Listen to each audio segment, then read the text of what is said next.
promise. I like him. Let me just put it that way. I like this guy.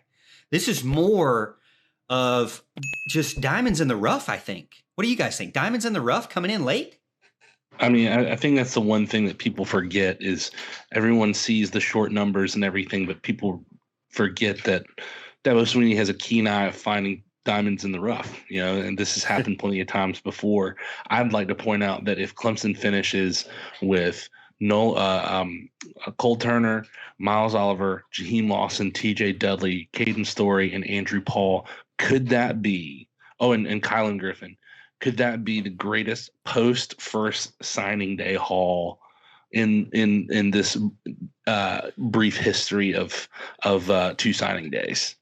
Which is interesting too, because Al, normally this, like last year, the second signing day was kind of a meh. They had already signed everybody.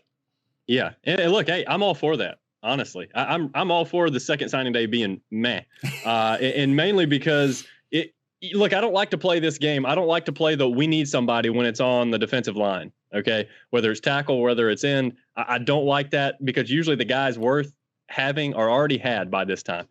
We got really lucky here with the who am I talking about?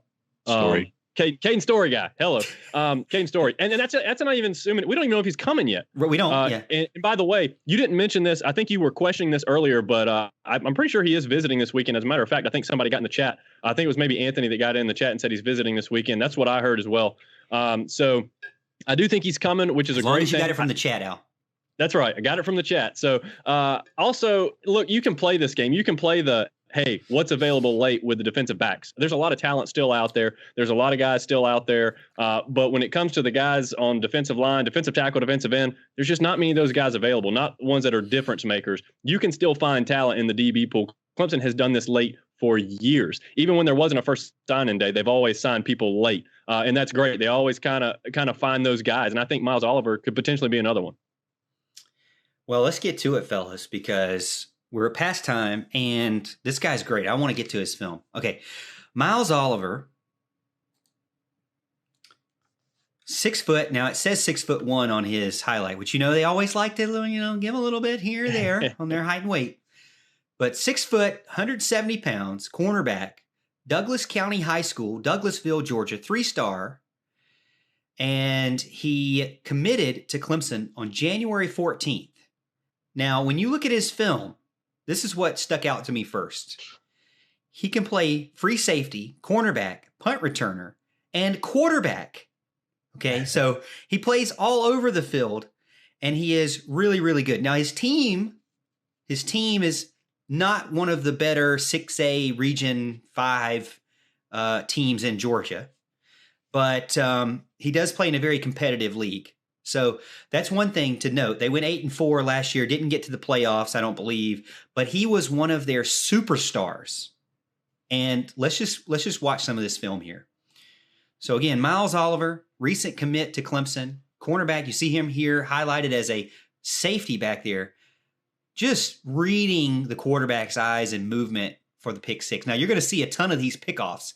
You're going to see a lot of interceptions in his film. You're going to see a lot of pick sixes. You're going to see a lot of big-time moves, and like this one is a kickoff return here. Look at his speed, man. I mean, one move outside, you don't let the kicker beat you, and man, he is just taller than literally everybody else that's chasing him. Poor little kids, poor little guys out there, a bunch of freshmen probably trying to the C team trying to catch up to him there. Here he is playing cornerback again, very, very keen with his eyes, continued to look back at where the ball is, and always looking to take an opportunity to the house after getting the pick. Al, when you see his film, man, what do you think? Well, look, I like his size. A lot of times Clemson recruits these guys that are about 6'2" at corner. He's not quite that tall, but he's got a pretty good wingspan, it appears to me anyways. I think he has solid speed. I don't know that he's a burner necessarily, but I think he's got pretty good speed. I like his hands. For the most part, he knocks down several passes and maybe drops a couple he could have picked off in here. But, man, I really like his film. He's very physical. He's very versatile. As you said, he plays all over the field. I think he even played a little wildcat quarterback, running back type stuff in there as well. I like his punt His punt defense, that's kind of interesting to see him on punt defense. I think he has great awareness. Look That's at this. Here he is at quarterback. Love. Here he is at quarterback Yes. doing a juke move. He pump fakes like a Michael Vick and then takes it to the house, Al. That's right. Yeah, and his film really is pretty solid. One thing I love about defensive backs and something I like to keep my eye out for, even though I've been so far a little bit disappointed with his production on Clemson's team, this guy reminds me a little bit of Malcolm Green in the way he watches the quarterback and watches the backfield. I love that for my DBs. It's something I want to see. I want to see them get their head around and see what's going on. I hate it when they're in perfect position and a ball just drops into the hands of a wide receiver. I absolutely despise that when they're in position to make a play, but they don't know the ball's coming. This guy knows the ball's coming. I think he can pack on some muscle. He's listed at 170, so I think that's something he's going to have to do.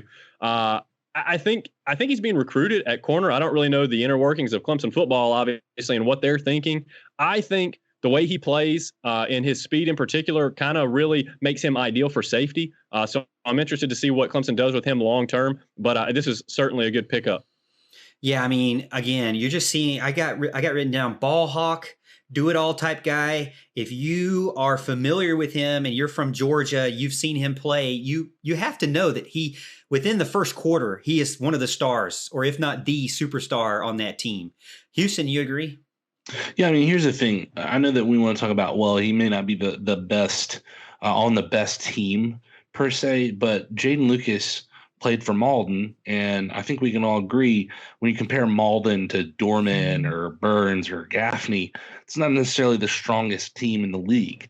When you get into these upper echelon leagues and particularly Southeast high school football, being able to glean who the superstars is on some of these teams help kind of differentiate. The thing that I see in his film, a lot of times we talk about smooth route running for a wide receiver.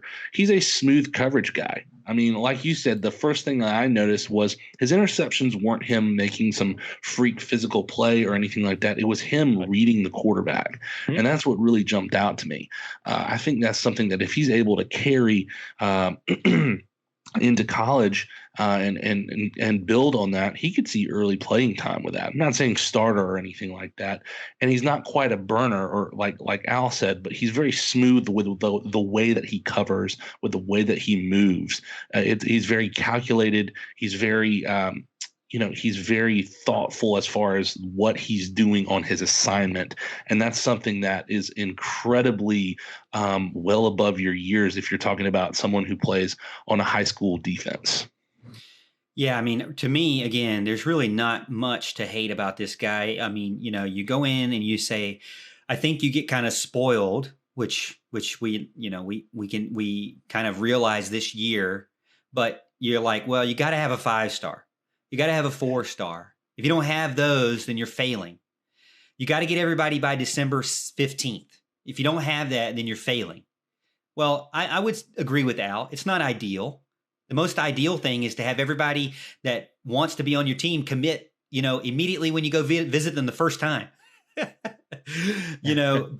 the thing is it takes time. It takes Dabo to get the guys that he wants out there and guys that are going to be committed. One thing that I love is that he is versatile enough, one, to play both sides of the ball. So technically he could be your Wildcat 7th quarterback this year, by the way, fellas.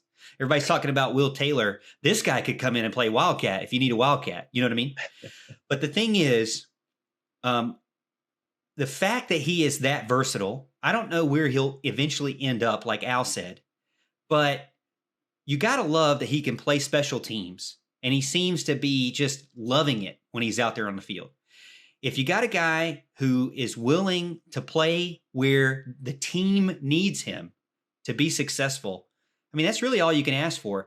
Gets in there and gets under Mike Reed and Mickey Kahn, wherever he ends up. Again, we don't know cornerback, safety, right?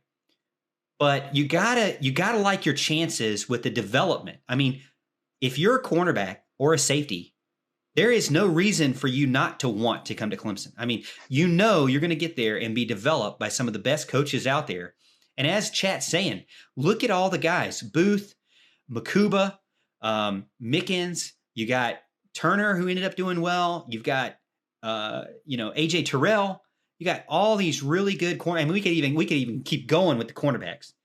But you got all this great lineage of secondary out there that is just locking players down. And let's not forget DK, even though he finished his career in his last season winning the national championship at Georgia. A lot of people getting in chat as well as about DK. He didn't make good choices while he was here at Clemson.